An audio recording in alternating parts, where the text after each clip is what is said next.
Hello, everyone. I'm very excited to be on this call. My name is Cynthia Guaman, and I'm a senior at CMC, majoring in psychology and leadership. I'm originally from New York City.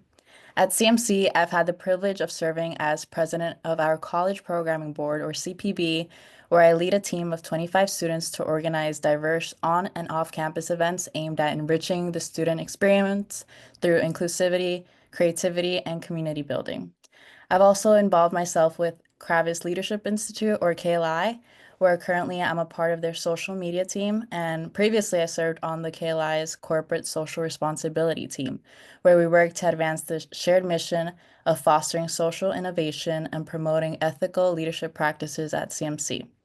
I've also been involved with the Women in Leadership, or WILD, fellowship where I participated in a year-long program that includes retreats, workshops, leadership circles, and one-on-one coaching designed to help young women like me build resilience and cultivate essential leadership skills that I can transfer to the workplace.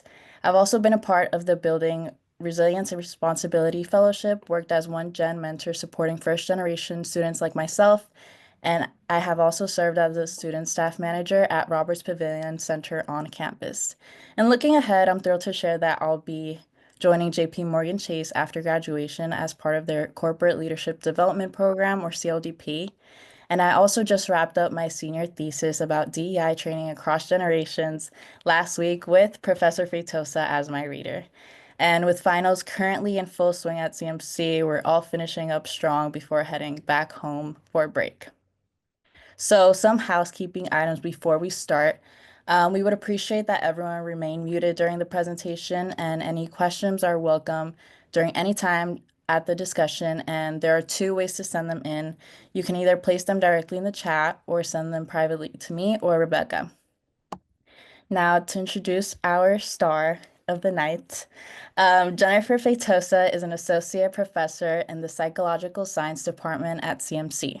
Her research focuses on diversity, equity, inclusion, team dynamics, and measurement, including questions such as how can organizations harness the true potential of diverse teams? Feitosa is a recipient of the prestigious Fulbright U.S. Scholar Award, SIOP's International Research and Collaboration, or RRC grant, and CMC's Anti-Racism Fellowship. Her work has been featured in outlets like the Journal of Organizational Behavior, American Psychologist, Journal of Business Research, Human Resources Management Review, and has been presented over 70 times at conferences. At CMC, we have the privilege of having her as a professor for org psych, stats, and her new and exciting course on leading teams with DEI lens next semester. With that, I welcome Professor Feitosa. Thank you so much, Cynthia, for this great introduction. Let me go ahead and share my screen and start off by saying how excited I am to be here. Thank you so much for making the time. All right, here we go. Can someone gives me a thumbs up that you can see? Cool. Yeah, so I don't have much to add in regards to this great introduction. Thank you so much, and thank you for taking the time to be here this whole hour with us during finals week or whatever you have going on in your personal life. I'm sure you're busy. Before we get started, one thing I want to do is really acknowledge the work that I've been doing with students here at CMC. I really love working with students. These are some of my students, and a lot of them have publications or presentations at conferences. The picture, it was at the Society of Industrial Organizational Psychology when we went to Seattle.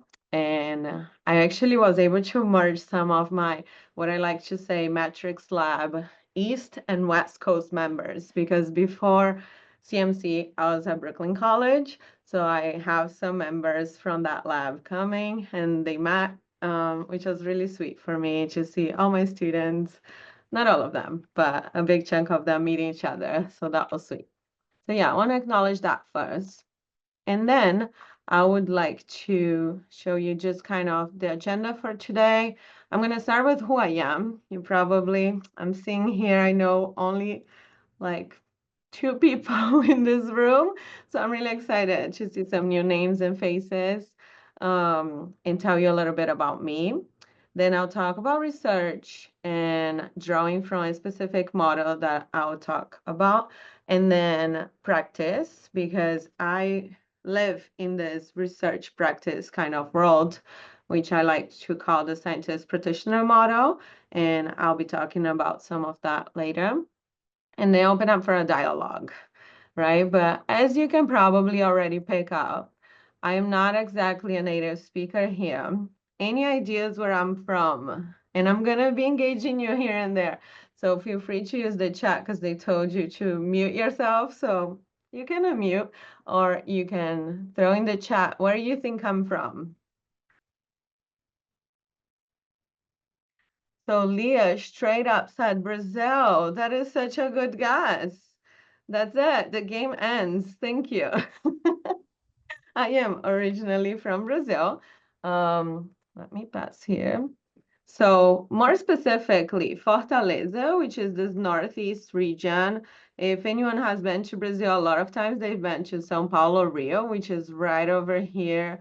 It's a 3-hour plane ride, so not that close from where I was born and raised.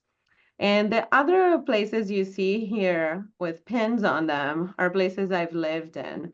So I've lived in the north, the south, the east, and the west coast of the US, as well as Barcelona and Madrid in Spain. So I pick specifically some locations to live in. And thanks, Josh, for chiming in regards to my hometown that I love. Look it up while I'm speaking here, what Fortaleza is about, because it's a really pretty city. But what I'm going to tell you is actually the first time I left my hometown. I was 16 and I went to this place that almost looks like Canada, but I was 2 hours from Canada. Um, it's called Boston.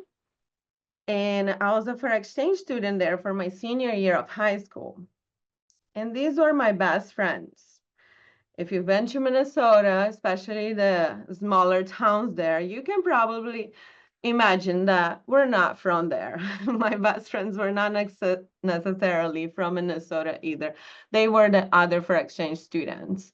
And as a matter of fact, each one of those is from a different continent.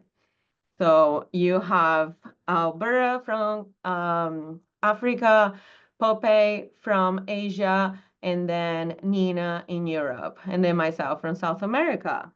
Did we have a lot of commonalities growing up? The reality is we didn't. But we had one massive thing in common. We were learning to navigate the American system together, right? And that was kind of enough to really glue us together and really have a great time, although we were quite different. And why am I telling you what happened when I was 16 years old and you came here to hear about research and practice of diverse teams? Because this, until this day, drives what my research program is, which is to foster a really good way to find those similarities across different people, specifically in the workplace. So I started my work with teamwork. So I studied teams and training, and then added diversity, equity, and inclusion, which from now on I'll be mentioning DEI rather.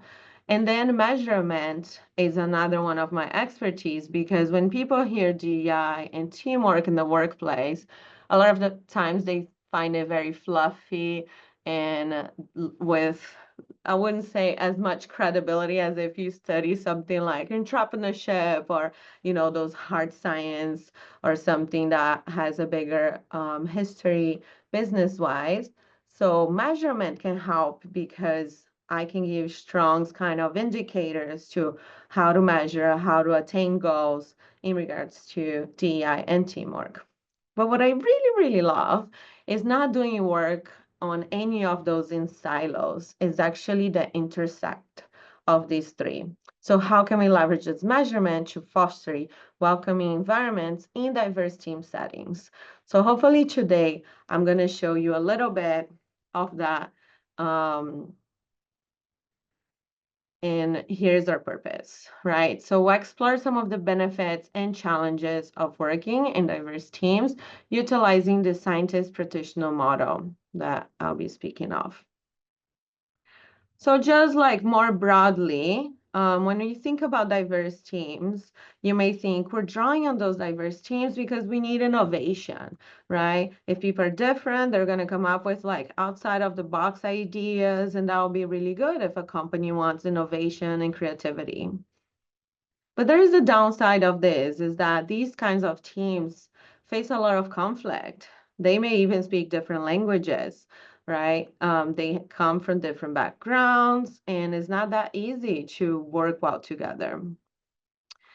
And the list keeps going, right? And it grows in both ways, the benefits as well as the downsides, right? So another benefit that's huge is decision making, that when you have people that are different, they're more likely to question or serve as a advocate for each other and not let things that are too comfortable just kind of go by.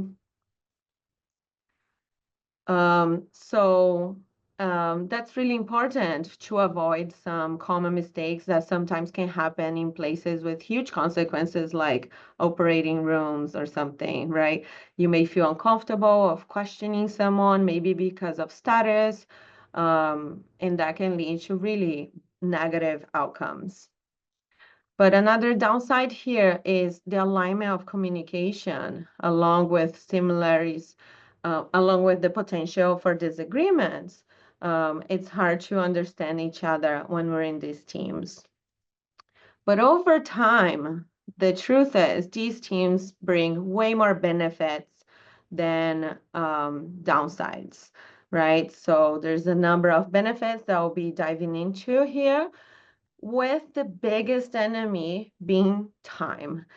As much as I'm going to highlight the number of things that diverse teams can conquer, it doesn't happen overnight. It's not just magically putting these different people together that you're going to get the best outcomes, right? So you need to actually work together um, to attain this. So another little pause here. Can you think of some good reasons why diverse teams are important? So I mentioned decision making, and I also mentioned innovation. Can you think of any other good reasons why diverse teams are important? Perfect. And right along, Allison and Leo were like on the same wavelength, talking about the customer's needs, right? And then here you go, Marsha and Rebecca, right on about different perspectives. Seem like we have pairs of people thinking similarly. That's so great. So different perspectives, more representative of customers or clients, develops more buy-in, right? Anything else? Ability to leverage multiple backgrounds to create a greater outcome. Yeah, the reason why we have teams to begin with, right? It's this idea that we're going to solve a complex problem and have a better solution than not a single person. It's more than the sum of its parts. But when it comes to diverse teams, the expectations are even bigger. So better problem solving, which goes right along with those better decision making, right? The reason why they're making better decisions because they can solve problems differently from different angles. And then, yeah, perfect. Avoiding the groupthink. So that way people don't fall in the trap of feeling too comfortable with each other and missing some of the mistakes that we're making, right? So keep each other in their toes. And these are some of the more hard numbers that are coming up in the literature, right? Is that it's better for decisions, which a lot of you mentioned, including problem solving, but also even more likely to capture new markets, right? As someone hinted, like you can have a better understanding about different customers. It can even give you more revenue and a higher cash flow, is what recent research is showing. So that's all great. But when we talk about diverse team, before we go too deep into these challenges and benefits, what are we talking about though, right? So I have here two pictures for you. Which one of these you would consider more diverse? So here I have a team of chefs or cooks, and then our US gymnasts. You had to pick one. What would you do pick? A or B? Love that. Already got one for each. A. So a lot of you highlighting A. Do you want to chime in why you think A over B? Love that. John, maybe a psych major there. Need to know more, right? Well, there are men and women. Jill, you said A because they have both men and women, is that Mhm. right? Yeah. Okay, so more gender diverse is A. Is that why we're all picking A? B only seem to have gold medals. They don't have any silver or bronze. Love that. Yes, so they're all like superstars, right? Yeah, so too homogeneous there be in regards to gender and maybe in regards to their skill sets since we got all gold. Although you can look at their solo performance and maybe different. But someone also mentioned A being more diverse because of age, right? You may have more variability of age. Although Simone Biles often says she's quite old compared to the other one, which always makes me laugh because she's like 27. She's like, I'm retiring. I'm like, okay. So hard to say because can't always see diversity. Perfect. So Leah is hinting at something like different categories that we can't see. Which other ones would that be, right? Maybe their skill sets, because we're judging everything here on the surface. Maybe you know a little bit about the gymnasts because maybe that you watched the Olympics and heard some about maybe saw the documentary. By the way, I'm a Rebecca Andrade huge fan. I spent half of my summer watching these Olympics. Um, but okay, you got me to where I want to go, which is saying we need to know a little bit more. There are so many categories. So for all the folks who are aligning and saying A is the right answer, there isn't a right answer because maybe if I say race diversity, it would be B, right? Because A, unfortunately, our measurements are not so nuanced. As much as we may have people here in A that are like, let's say, Dominican or Brazilian, but if they all check the race as Black, they're gonna come as homogeneous, right?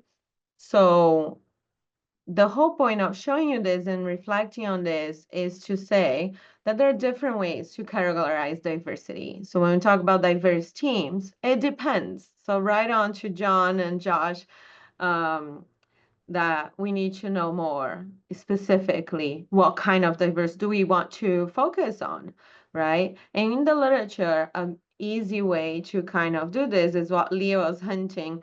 We're talking about surface level here, race, gender, and age, because that's what we could see from those figures. But we can also talk about deep level diversity, which would be more nuanced, like our personality, our culture, let's say our working styles. This is the one that I usually give the example of. When you meet someone for the first time and you start dating that person, and everything they do that's different, you're like, that is so cute. They took me to this place I never have been or it's all cute. But after you've been with them for like 2 to 3 years, you don't want them to do things different from you. You want them to fold the towel exactly how you told them to fold the towel, right? So those are deep level differences that when you meet or you see their face on the app that you go right, swipe right or left, you're not gonna know, right? So deep level diversity takes time to learn what those differences are, but they tend to be more detrimental for team performance because it's harder to work through those. And then I also want to pause and define equity and inclusion because I'm going to be throwing the terminology of DEI, and I don't want to do that without you knowing what equity and inclusion are. So we talk about diversity as just differences. Equity would be something like acknowledging and working to dismantle certain barriers. That would be as simple as putting subtitles in this talk so people can understand better, you know, if you don't hear as much or if you have trouble, understanding people's accent, let's say. So that would be an equitable way of providing this talk. I'm going to give you an antibiotic for. Sorry, did someone chime in on purpose? No, okay. So inclusion would be how welcoming the team environment is. And this is when the basic metaphor that people use is, do I get a seat at the table? Do I feel comfortable sharing some of my ideas here? So usually all these things are good, but we'll talk a little bit more in details about them. And I'm going to use what I call the ASA model. That's a very old model and classic in psychology, which is from Schneider. And he talks about how organizations all have specific goals that they have in mind. These goals are likely going to attract certain kind of people to apply to those jobs. You're then going to select the people who are most aligned with your goals. And even after you select them, it's possible that you made a mistake. If they don't really align with those goals, they are going to leave, what we call the attrition, right? And that's why we call this is a cycle. If we do nothing about this, our organizations are going to be quite homogeneous, right? Because we're kind of selecting a very specific kind of employee. When it comes to teams, I'm going to give you some of the things we've been doing that we can do better. So, and based on some of my studies. We'll start with the attraction piece. We keep attracting a lot of the same people, right?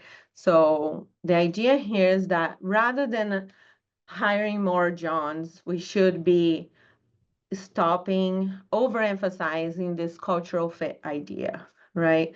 And the reason for that is because we have the social psychology phenomena called homophily, in which is basically the birds of a feather flock together. So if we do nothing, people that are very similar will gravitate towards each other and will form stronger ties. So if we're not intentional about it, we will end up hiring a lot of the same people, which then is not going to give us the innovation we want. It's not going to give us the breadth of customer reach that we want, and so on, right? For my research, I did a meta-analysis to see if it was true that homophily does happen across organizations and teams. So just zooming in teams, I know there's a lot of numbers here, so I'll grade some of those out. But out of 63 studies, there's a huge sample size. We find that there is a high correlation between whether they're similar and the extent to which then they're satisfied and they enjoy working with that team. So there is that positive link there. And then lower here, I like to point out the cultural nuances, although you can see that my sample is heavily US driven because that's what the literature was. You have 138 studies from North America, but then you have 19 from more collectivistic countries. And in that one, that relationship is even stronger. So there may be some cultural nuances that we need to pay attention to.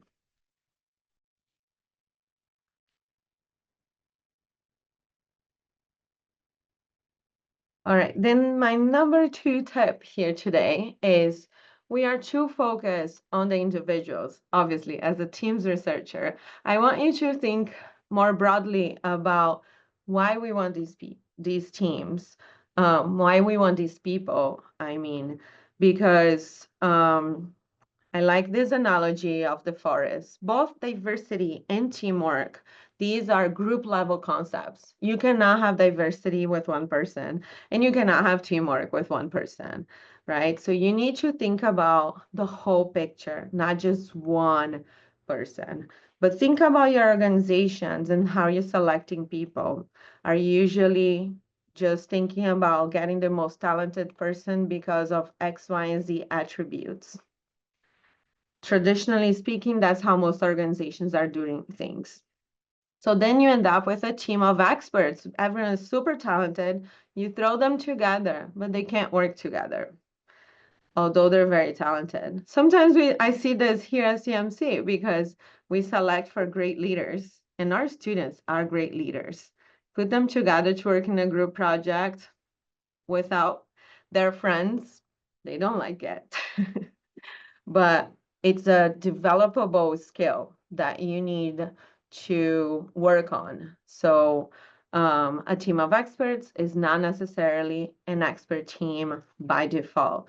There's lots of management that needs to happen.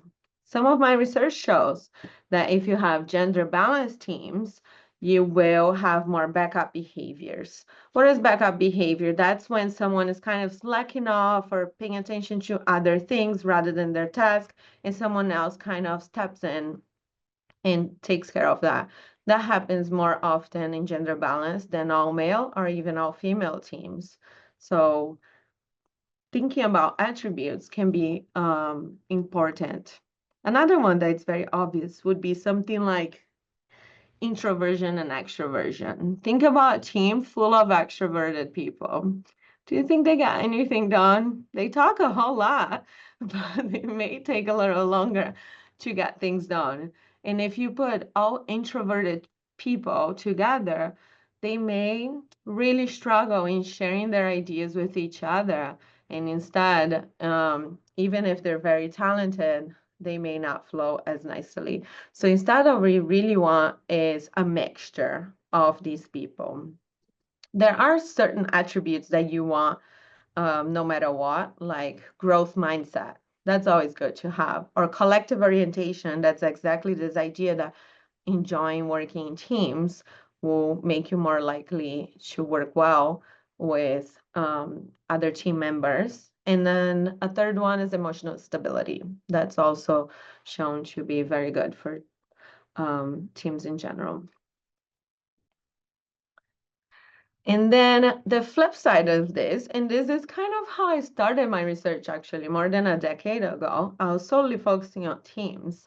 And I realized that a lot of it, we were focusing on this one size fits all. How can we train teams? You know, it's the same way, no matter what industry, no matter what, this is the kind of capabilities that they need to develop. But the truth is, you need to kind of tailor that.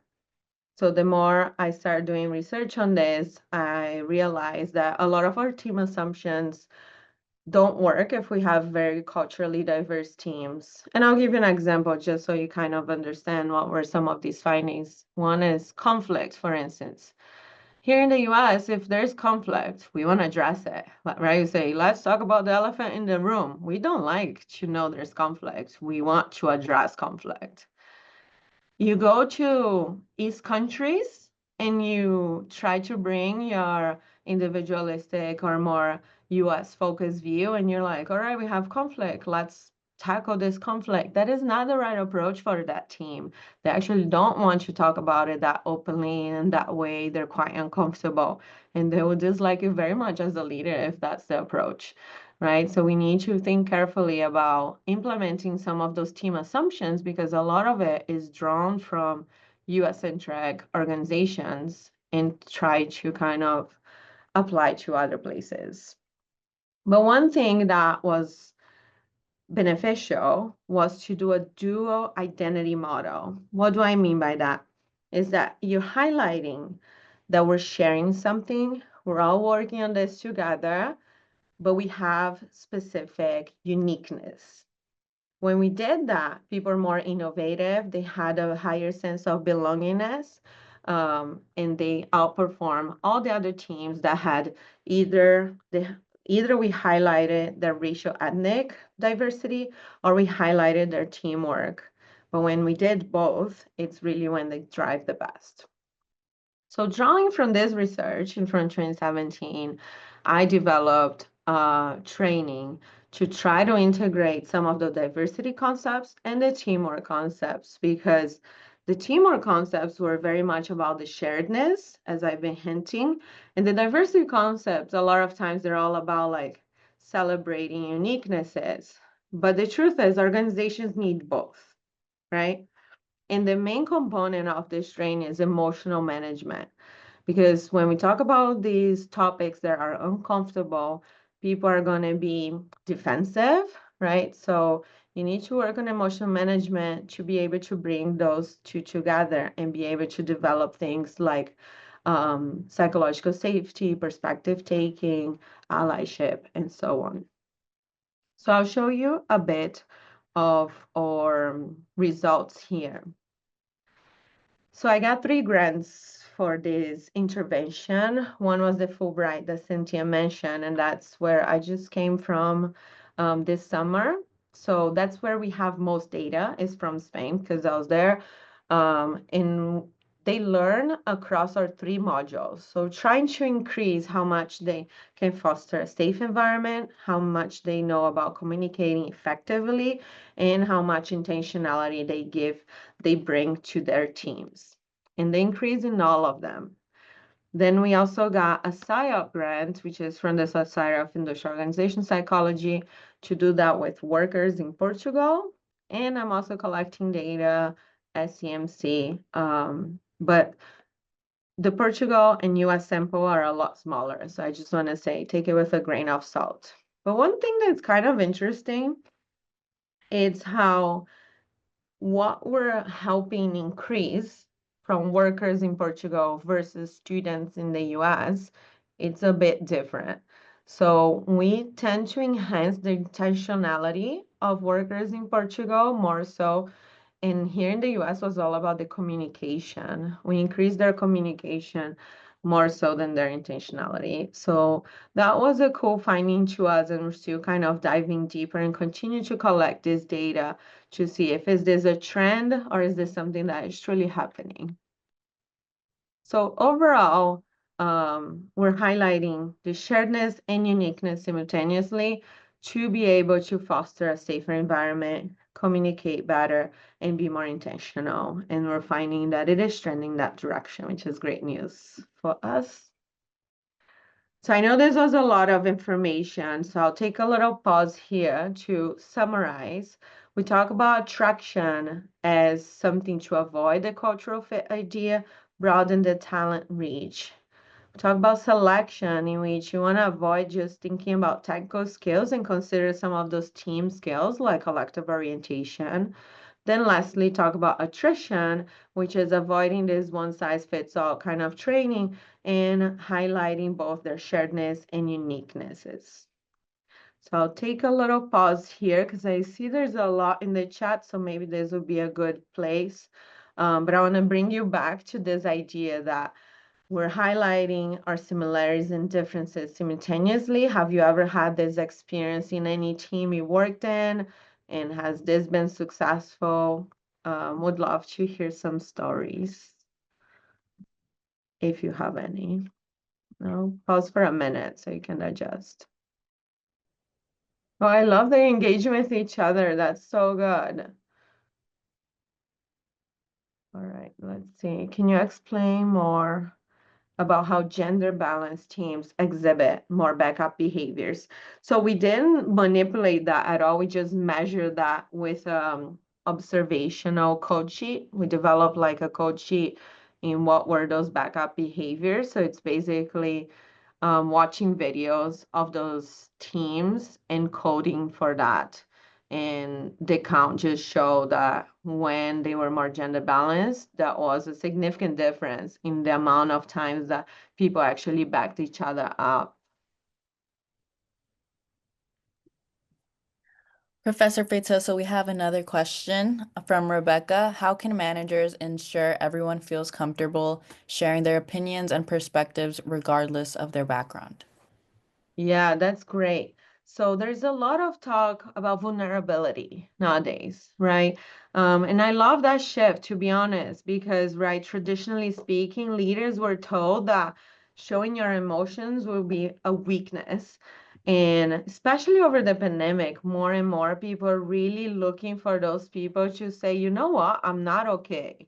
And that was actually inspiring to people because they're like, all right, they're human being like me. Now, when my leader is making a mistake, I feel like I can make a mistake and learn from it too and talk about it, right? So a lot of it is just through role modeling in your team that leaders can show like I make mistakes and I learn from it, um, to be able to develop that psychological safety.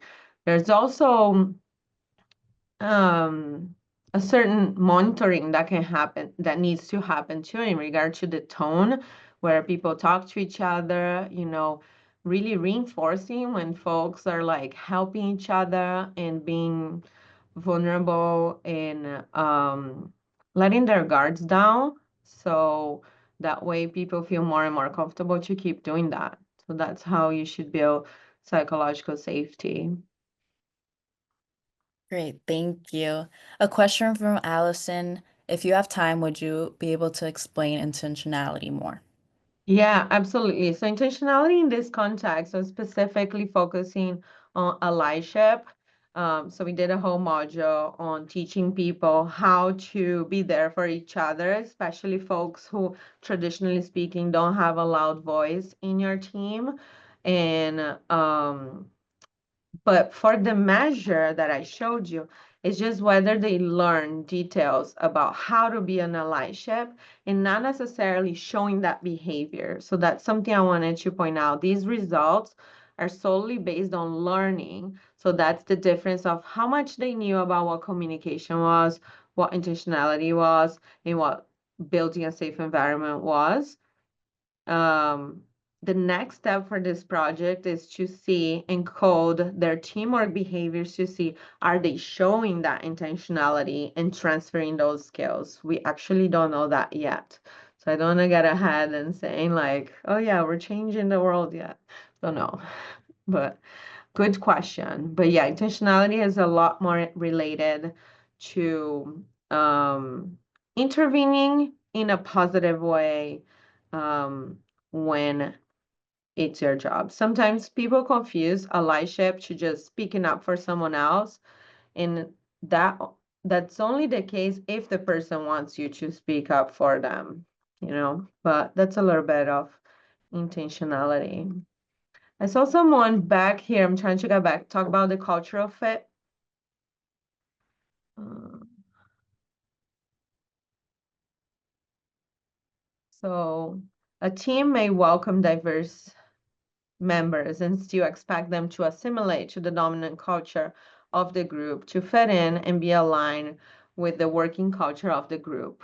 Yes. So that happens a lot. And that's why I love this concept of a hybrid culture.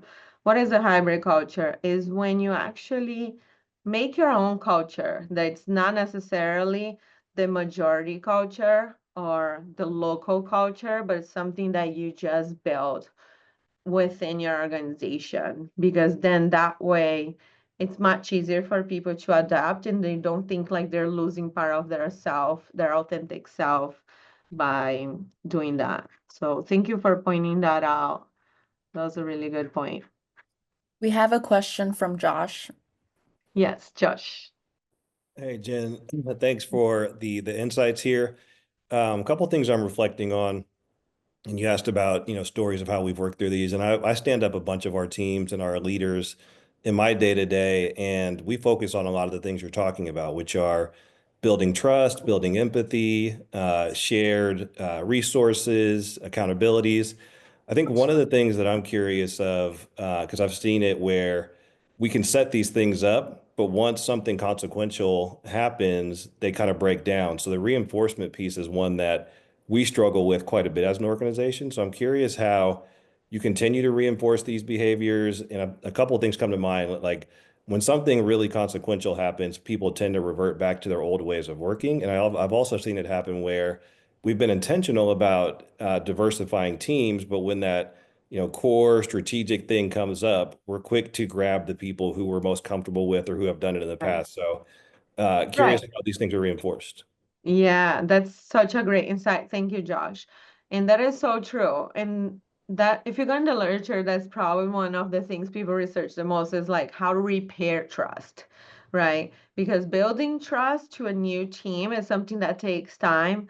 But when the trust is broken, that repair is even harder to do, right? So you're not talking about an easy kind of solution here, but it is something that takes time. But I do think it goes back to reinforcing, sometimes it's revising what initially we intended to do, and now it's not working anymore. Recognizing that we need to pivot, Sometimes also we have these big changes that we set up to do, and there's just escalation of commitment that we just want to kind of see that follow through.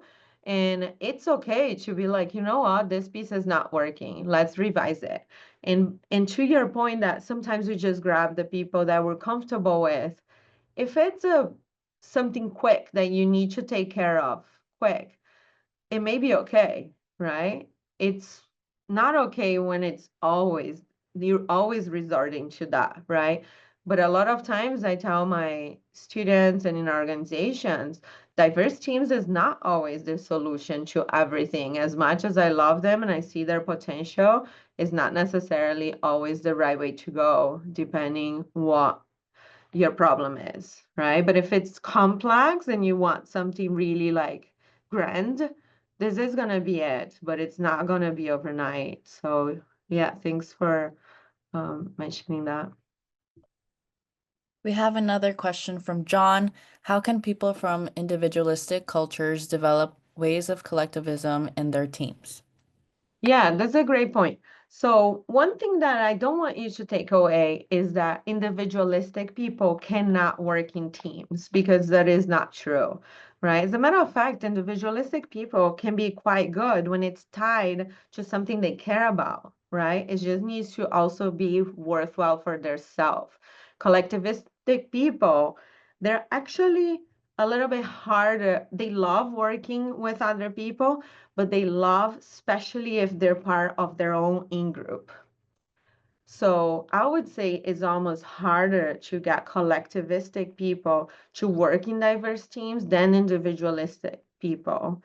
Which I'm not answering your question straight on, but it's basically because the it's not necessarily a problem. You can set up a good team of individualistic people as long as they understand what their role is and it's really clear and they understand how to engage in those team dynamics.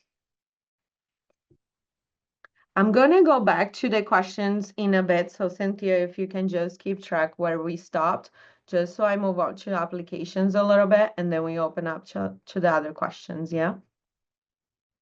Perfect.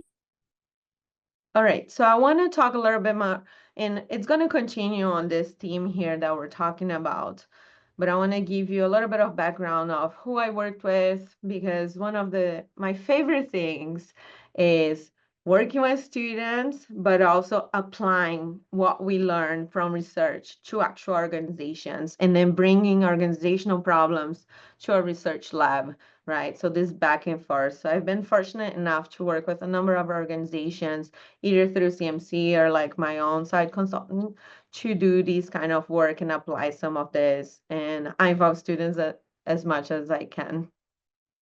So back to our model here, I'm going to give you little tips about each one of those.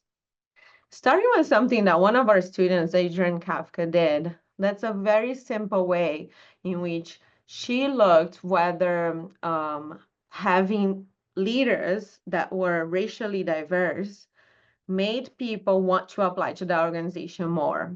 And she showed that was indeed the case. So even just like the aesthetics of your website and your leadership board can kind of encourage more people to apply to the job.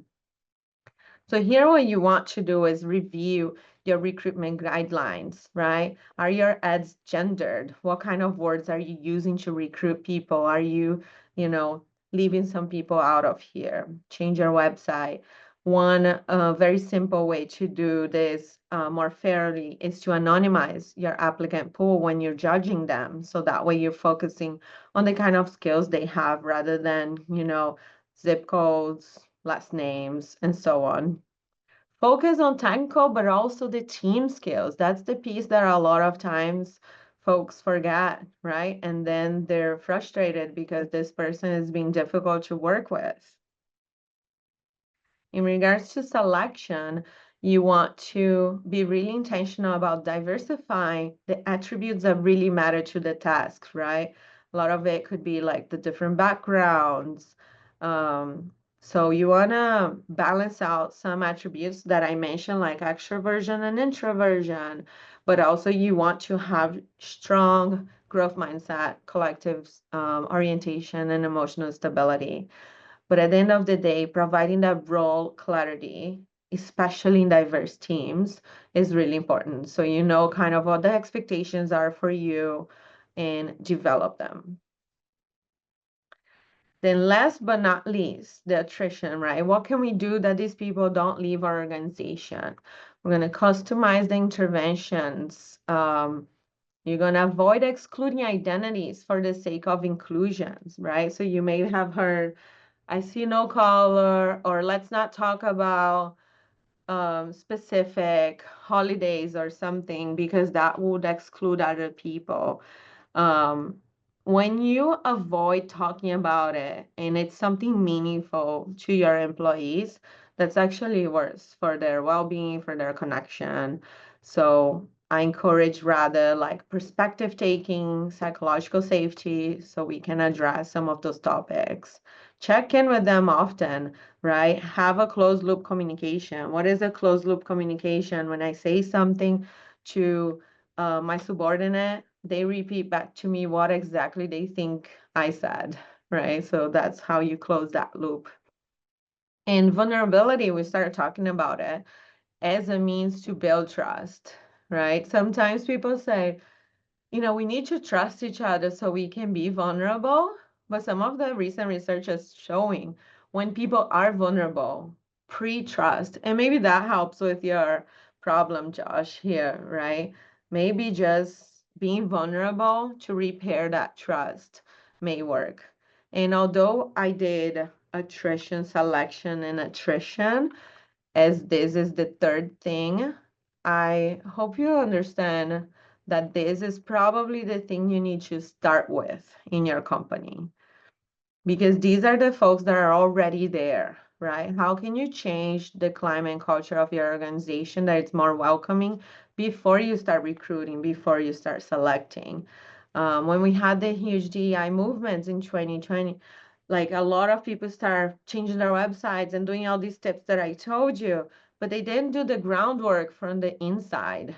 So then they put all these resources and they hire certain people, and then there wasn't a place that they could thrive.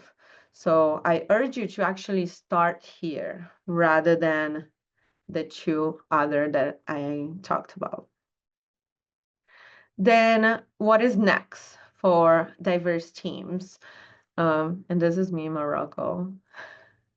For the future of diverse teams, I see 4 things, but there's a laundry list of different directions we need to go here. But it's starting with AI, right? Artificial intelligence. It's kind of scary what it can do, but it can also help us, right? Remember I mentioned we need to select based on our team members, not just individual attributes. With AI, you can look at tons of attributes simultaneously, right? So they may be better off writing algorithms that we can select for team selection rather than individual. We can also think about this more multifaceted, right? So think about intersectionality. So rather than just Does race diversity matter? Does personality diversity matter? Or whatever type of diversity, mixing it because we have all those different attributes. So when we put it together, what does that mean? It becomes complex.